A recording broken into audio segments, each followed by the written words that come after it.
오늘 부활절 기쁜 소식들을 전하는 부활의 아침입니다.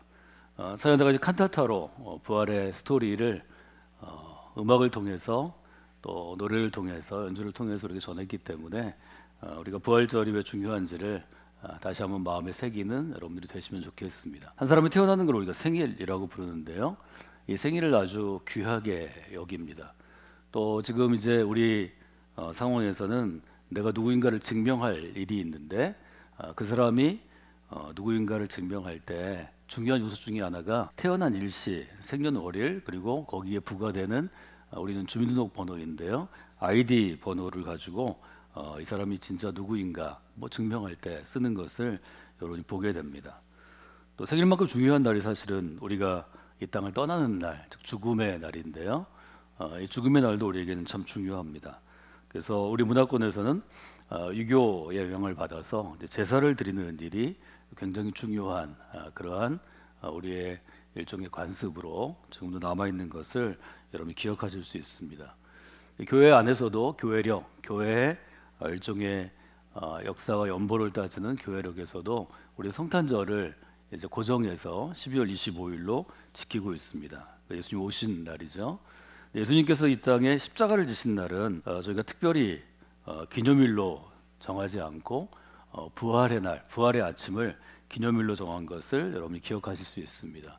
요한복음 20장 19절 오늘 우리가 읽은 부분에 보면 이날 곧 안식 후 첫날 저녁에 안식일 후 첫날이라는 거죠. 유대인의 율법에 따라서 안식일 바로 전날 예수님께서 십자가에 달려 돌아가시고 안식일이 지나가고 그 다음 날 그러니까 뭐 첫째 날, 둘째 날, 셋째 날 하면 셋째 날이 바로 예수께서 죽은 자 가운데 살리심을 입은 우리가 부활의 날로 그렇게 고백합니다. 이것이 왜 기쁜 소식이 되었는지 왜 이 날이 특별히 교회 공동체에 있어서 그리스도인들에게 있어서 중요한 날로 지금처럼 자리 잡게 되었는가를 잘 보여주는 것이 요한복음 20장의 말씀입니다.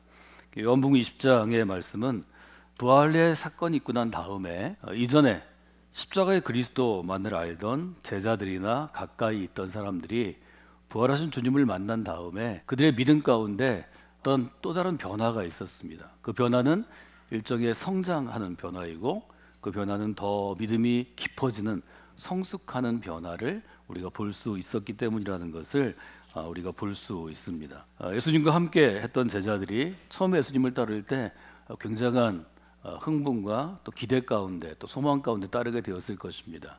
그 젊은 청년 우리가 12명으로 기억하는 예수님의 처음 제자들은 나를 따르라 하는 예수님의 명령 가운데 순종한 사람들입니다. 믿음이 있는 거죠. 또 그 길을 따라서 예수님과 함께 먹고 자고 생활하면서 복음을 전하는 곳에서는 함께 있었고 기적을 행하실 때도 함께 있었고 또 하나님의 나라를 가르치실 때도 그 자리에 있었던 이들이 바로 제자들입니다. 근데 예수님께서 십자가의 고난을 받으시고 십자가에 돌아가신 다음에 제자들에게는 큰 고민들이 있었을 것입니다. 내가 이분을 따라서 내 인생을 걸고 내 인생 전체를 걸고 여기까지 따라왔는데 이게 과연 끝일까? 아니면 말씀하신 대로 또 다른 세계 또 다른 시대가 열리는 걸까? 아니면 이제는 내가 어떻게 해야 되는가? 선생님하고 같이 있던 시간들이 끝나고 우리끼리 뭘 할 수 있을까? 또 유대인들이 예수님을 잡아서 십자가에 매단 것처럼 우리한테도 똑같이 그렇게 보복하거나 행동할 가능성이 많은데 우리는 앞으로 어떻게 해야 되는 걸까? 그런 고민들을 그 짧은 시간에 했으리라 우리는 충분히 미루어 짐작할 수 있습니다. 요한복음 20장에 보면 세 그룹이 등장하는데 1절로부터 10절까지는 빈 무덤, 우리가 빈 무덤 이야기라고 부르는데요. 예수님께서 부활하신 것을 어떻게 처음에 알 수 있었는가 하면 안식 후 첫날 아침 일찍 새벽에 무덤에 간 사람들이 있었는데 무덤에 간 사람들이 보니까 무덤이 비어 있었다. 그래서 예수님이 시신이 거기에 없었다. 장사는 분명히 지냈는데 예수님의 육신이 없었기 때문에 이것이 부활의 증거가 된 것을 우리가 알고 있습니다. 처음 11절로부터 18절까지는 개인적으로 예수님을 제일 가까이서 좀 섬기고 또 사모하고 또 예수님을 친근하게 생각했던 막달라 마리아라는 한 여인이 등장하고 우리가 한개 읽은 19절부터 23절까지는 예수님의 제자들, 예수님을 팔았던 제자나 또 그 자리에 없던 도마를 제외하고는 10명의 제자들이 부활하신 주님을 만나는 장면이 등장하고 24절 이하에는 그 자리에 없었으나 나중에 합류한 도마라는 제자가 이제 예수님을 만나는 장면이 있는 것을 우리가 보게 됩니다. 저는 부활절을 지내면서 십자가 상에 십자가 앞에서는 예수님이 못 박히던 그 순간에 그 자리에 있던 사람이 얼마 되지 않습니다. 그의 어머니 또 소수의 여성 제자들을 빼고는 다 도망갔다고 이렇게 표현합니다. 예수님 십자가에 달리신 그 처참한 장면 가운데 나도 예수님하고 똑같이 어떤 어려움을 당할까봐 무서워서 도망갔다 이렇게 표현하죠. 심지어 베드로도 예수님 말씀하신 것처럼 공개적으로 이분을 내가 모릅니다 하고 부인합니다. 그런 정도의 공포스러운 분위기가 있었다는 것을 보게 되죠. 놀랍게도 부활하신 주님을 만난 다음에 이 사람들이 그 꺾였던 믿음이 다시 더 견고해지고 더 살아나서 오늘의 교회를 이루는, 말하자면 자기의 생명을 내어놓고 복음을 전하고 그리스도를 전하고 그리스도를 부인하는 게 아니라 그리스도를 내가 안다고 고백함으로 그 인생 전체를 바뀌는 그러한 사도행전적인 역사가 일어난 것을 우리가 보게 됩니다. 마리아를 예로 들면 마리아는 굉장히 슬프고 우울하고 어려운 시간을 이제 십자가에 달리신 날, 그 다음 날, 또 그 아침까지 경험하게 되죠. 그래서 요한복음 20장의 시작하는 1절에 보면 안식 후 첫날 이른 아침 날이 아직 어두울 때, 아직 해 뜨기 전에 너무 궁금해서 그 무덤에 막달라 마리아가 달려갔다 이렇게 표현합니다. 마리아가 달려갔을 때 무덤의 문이 열려지고 무덤을 큰 돌로 굴려서 막아놨는데 지키는 사람도 없고 무덤에 들어가 보니까 예수님을 쌌던 헝겊만 있고 천만 있고 예수님의 시신이 없어서 크게 놀랍니다. 그래서 마리아가 거기 주저앉아서 울죠. 11절에 보면 마리아가 무덤 밖에 서서 울고 있다가 울면서 무덤 속을 들여다보는데 그때 이제 천사가 묻습니다. 어찌하여 내가 울고 있느냐? 이것은 우리가 잘 알고 있는 부활의 이야기입니다. 마리아가 예수님은 굉장히 중요한 그러한 인물이었던 것을 우리가 보게 됩니다. 예수님이 없는 삶, 또 그분과 함께하지 않는 삶은 아마 상상하기 어려운 그러한 마리아에게는 어려움이 있을 것입니다. 우리도 그런 일들이 있죠. 뭐 사랑하는 자녀라든지 또 배우자라든지 부모님이라든지 아주 의지하고 늘 같이 있던 분이 갑자기 죽음을 맞이했을 때 그때 오는 이별이 우리를 굉장히 고통스럽게 하고 슬픔 가운데 빠지게 할 때가 있습니다. 우리가 인생을 살아가면서 예수님을 믿고 그리스도인으로 살아가지만 이런 경우를 다 당할 수 있습니다. 정말 원치 않을 때 우리가 가족들과 이별할 수도 있고 또 가까운 친구와 이별할 수도 있고 내가 존경하던 누구와 이별할 수 있습니다. 근데 그 이별이 우리의 신앙에 걸림돌이 될 때도 많이 있습니다. 하나님, 제가 이렇게 간구했는데 제가 이런 어려움을 당하게 하십니까?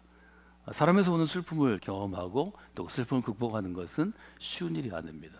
마리아가 지금 그런 상황 가운데 있었는데 하나님께서 마리아에게 이제 예수 그리스도를 다시 보내시고 부활하신 예수님을 만남으로 마리아에게 그 슬픔의 삶이 기쁨의 삶으로 변했다 하는 것이 부활절 첫 번째 부활의 주님이 만난 마리아의 삶 가운데 있는 것을 보게 됩니다.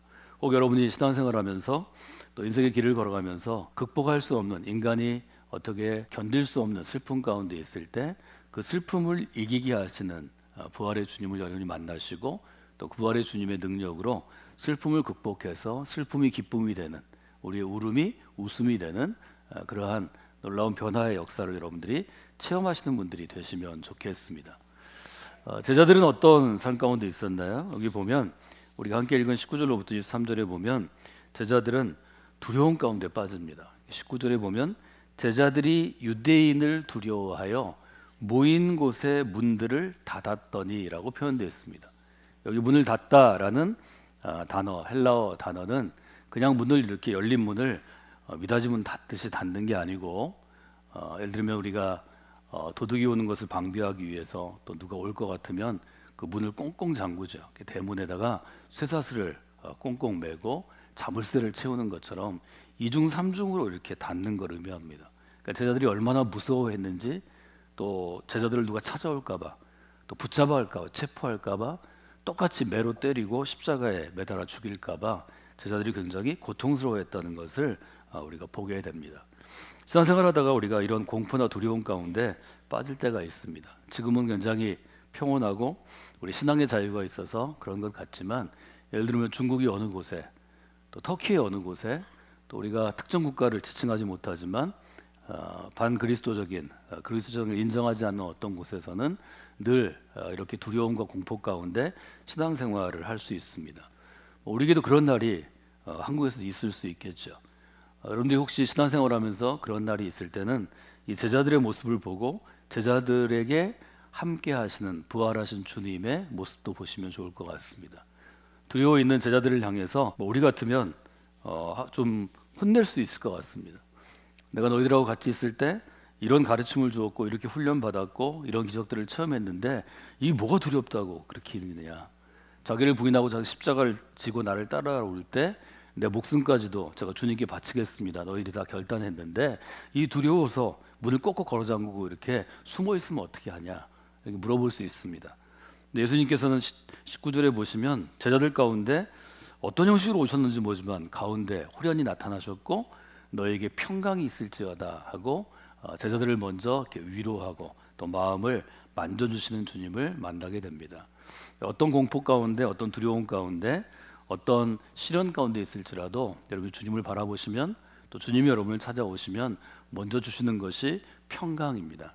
주님 안에서 누리는 평강, 그 평강이 우리가 갖고 있는 두려움이나 공포나 어려움을 이길 수 있도록 도우십니다. 여러분이 그 점들을 부활하신 주님을 만남으로 체험하시는 분들이 되시기를 원합니다. 제자들이 두렵고 떨린 마음 가운데 있을 때 20절에 이 말씀을 하시고 손과 옆구리를 직접 보이시니까 제자들이 주를 보고 기뻐하더라. 성경은 그렇게 얘기합니다. 우리가 좀 믿음이 있으면 그 믿음이 아주 강하거나 아주 성숙된 믿음이거나 풍성하지 않고 조금만 있어도 예수님을 보면 기뻐하지 않겠어요? 예수님을 보면 우리가 믿음은 없지만 얼마나 반갑고 얼마나 기쁘겠어요. 이미 십자가에 달리신 예수님께서 제자들을 찾아오셨을 때 제자들은 주를 보고 기뻐하고 그들 가운데 이전보다 더 견고한 믿음이 세워지는 것을 보게 됩니다. 그래서 예수님께서 두 가지 선물을 주시는데, 첫째는 내가 너희를 보낸다라고 하는 일종의 부르심에 대한, 소명에 대한 화가원입니다. 내가 너희를 선택했고 제자로 훈련했고 이제는 내가 이제 이 땅 가운데 있을 것이 아니기 때문에 내가 하던 일을 너희들이 해야 되겠다 하시는 말씀을 주시고, 그냥 할 수 없으니까 돕는 자를 줄 텐데 성령을 받으면, 내가 성령을 보내줄 텐데 성령을 받으면 너희들이 이 일을 할 수 있을 것이다 이렇게 말씀해 주십니다. 부활절이 지나고요, 내일부터 시작해서 앞으로의 7주간은 우리가 오순절 성령 강림절로 나아가는 시간입니다. 여러분들이 부활의 주님을 만나고 주님을 통해서 여러분들이 담대함을 다시 회복한 다음에 여러분들이 구할 것은 성령을 받는 것, 즉 성령 하나님을 체험하고 동행하는 삶입니다. 그래서 부활의 주님을 만나는 이 시간이 지난 다음에 성령께서 여러분과 함께 해주시리라 그렇게 믿습니다. 우리 정리해 보면 어떤 상황이 있든지 두려움 가운데 공포 가운데 있어도 부활하신 주님을 만나면 우리를 괴롭히는 무서움, 두려움이 사라지게 됩니다. 그래서 우리는 그 가운데 어려운 가운데도 평안을 회복하고 성령께서 도우심으로 흔들리지 않는 견고한 믿음으로 설 수 있도록 하나님께서 우리의 삶을 인도해 주십니다. 여러분의 삶이 두려움과 공포와 무서운 것을 이겨내고 하나님 주시는 평안으로, 평안 가운데 견고한 믿음의 삶을 살아가시기를 주님의 이름으로 부탁을 드립니다. 세 번째, 마지막 남은 게 도마인데요. 도마는 무엇이든지 내가 경험해야 믿고, 내가 만져봐야 믿고, 내가 이해해야 믿는다, 이런 일종의 삶의 방식을 가진 그러한 인물이었던 것 같습니다. 우리하고 똑같이, 현대인들하고 똑같죠. 내가 경험한 걸 믿고, 내가 이해하는 걸 믿고, 내가 설명할 수 있는 걸 믿는 것이 우리의 특징 중에 하나입니다. 그래서 다른 제자들이 내가 부활의 주님을 만났다고 그럴 때 도마가 뭐라고 그러냐면, 내가 직접 그분을 만나서 못이 찔린 자국에다 내 손가락을 넣어보고 창에 찔린 옆구리에 내 손을 넣어보기 전에는 내가 그거 어떻게 믿겠냐라고 이야기합니다. 이때도 여러분 생각해 보시면 예수님이 갑자기 옆에 나타나셔서 좀 꿀밤을 딱 먹이시면서 참 철없다. 내가 너랑 함께 했던 시간이 얼마이고 너한테 보여준 경험하게 한 하나님의 살아계심, 예수님의 능력, 이게 무엇인데 이 정도로 믿음이 없냐 이렇게 하시겠지만, 예수님께서 도마에게 이르셔서 얘기하십니다. 손가락을 내밀어서 내 손을 한번 만져봐라, 옆구리도 만져봐라. 그래서 믿음 없는 사람이 되지 말고 좀 믿음 있는 사람이 되기를 원한다, 이렇게 말씀해 주십니다. 여러분이 부활절의 의미, 또 부활의 주님을 경험하는 것은 이와 같다고 저는 생각합니다. 믿음 있는 게 쉬운 일이 아니죠. 여러분이 볼 때 내가 믿음이 없다고 생각하면 부활의 주님을 만나서 믿음이 있는 분으로 변화되는 놀라운 역사가 지금으로부터 우리가 성령 강림절이든 7주 동안 여러분에게 좀 있으면 좋겠습니다. 예수님이 얘기하시죠. 너는 나를 보았기 때문에 믿느냐. 본 것이 아니지만 믿는 사람들이 더 복이 있다, 이렇게 얘기하시는데요. 쉬운 것은 아닙니다. 도마도 자기가 직접 보고 만져본 다음에 믿겠다고 고백한 것처럼 뭐 우리가 이보다 나을 수는 없겠죠. 저는 직접 보고라도 믿으면 참 좋은 신앙이 될 수 있다고 생각합니다.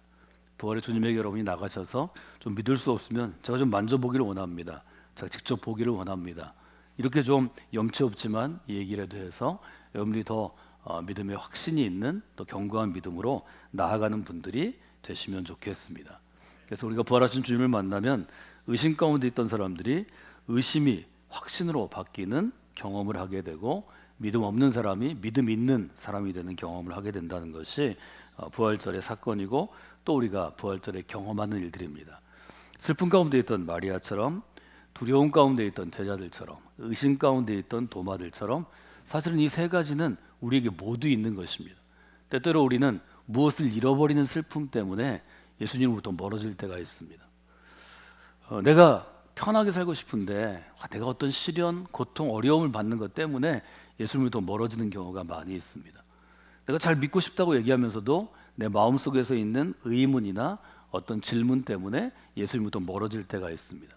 이 세 그룹, 마리아, 제자들, 도마들의 모습은 지금 우리들의 모습과 똑같습니다. 그래서 여러분들이 어떤 슬픔에 있든지, 어떤 두려움 가운데 있든지, 어떤 의심 가운데 있든지 부활의 주님을 만나심으로, 말하자면 부활의 사건을 잘 이해하고 경험하고 여러분들이 확신 가운데 있으므로 이런 일들이 있을 때 더 견고한 믿음으로 나아가시는 믿음의 성장과 성숙이 있기를 주님의 이름으로 축원해 드립니다. 그리하면 부활의 의미를 우리가 잘 이해한 그리스도인이 될 수 있을 것입니다.